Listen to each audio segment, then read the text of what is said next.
What is life? It's a strange thing to ask out loud. We spend so much of our time simply living that we almost never stop to wonder what the thing itself actually is.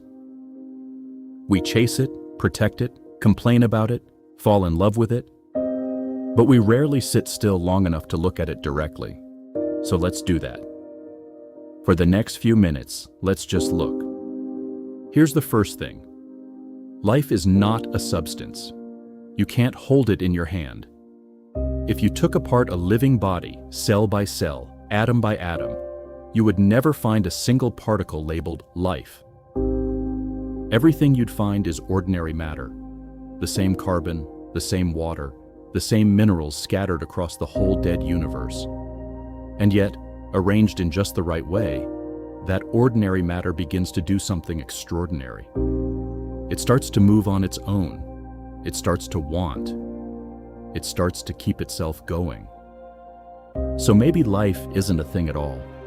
Maybe it's a process, a pattern, something matter does, rather than something matter is. Think about a flame for a moment.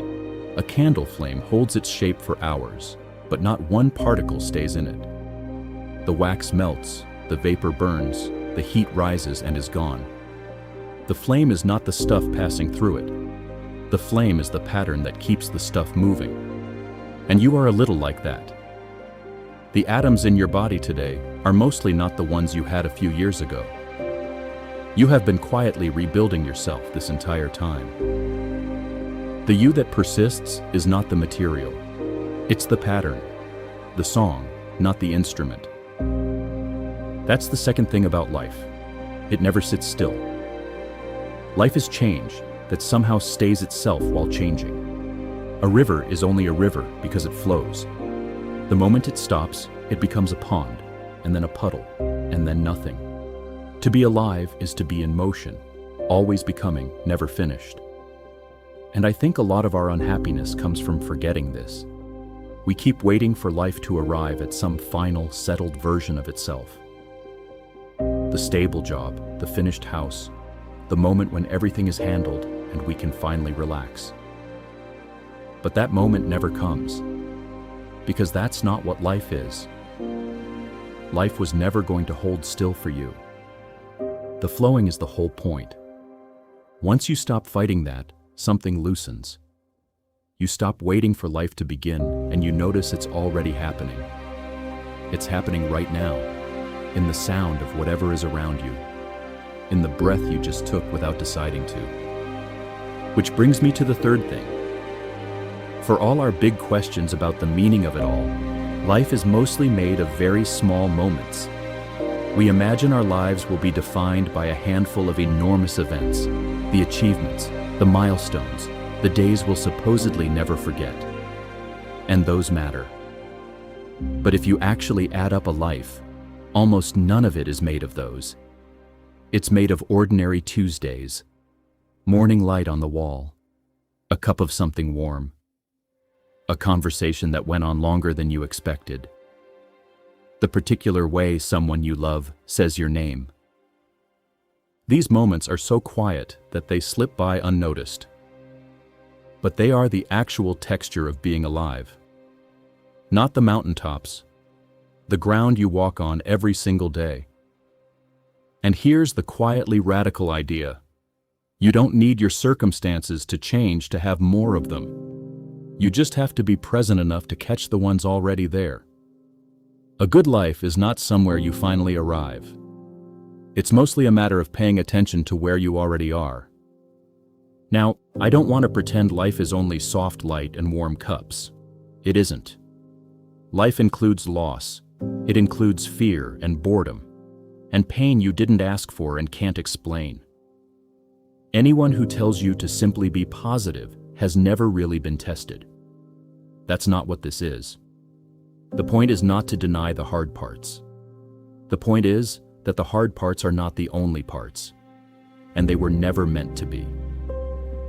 You can be going through something genuinely difficult and still be stopped in your tracks by the color of the sky.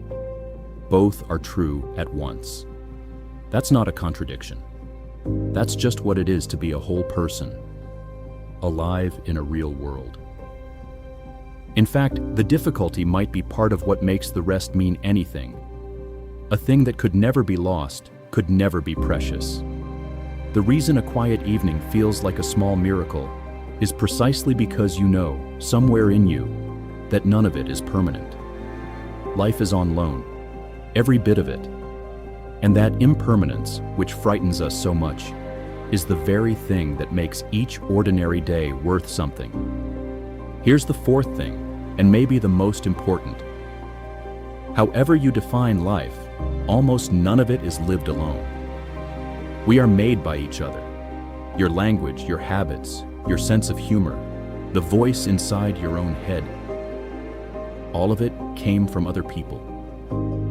You are, quite literally, a gathering of everyone who ever shaped you. And the moments people describe at the very end of their lives are almost never about status, or money, or being right. They're about connection, a hand held, a person who stayed, a moment of being truly seen by someone who mattered. Which means one of the surest ways to feel more alive is almost embarrassingly simple.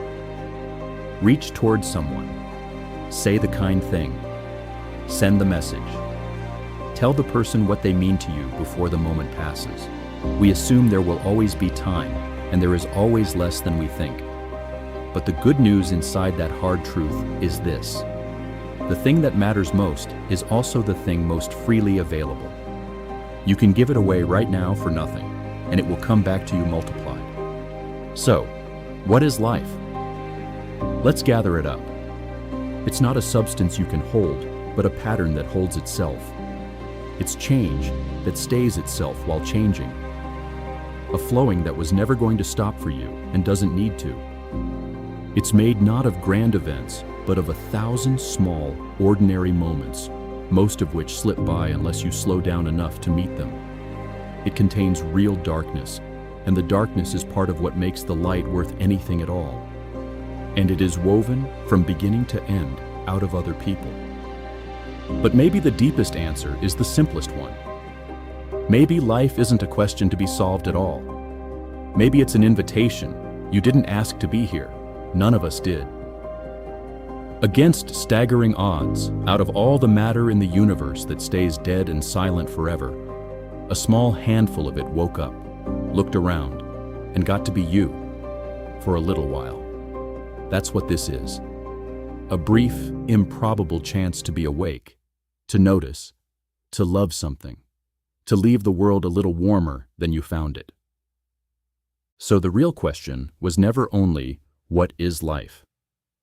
The better question, the one you can actually answer, is quieter than that.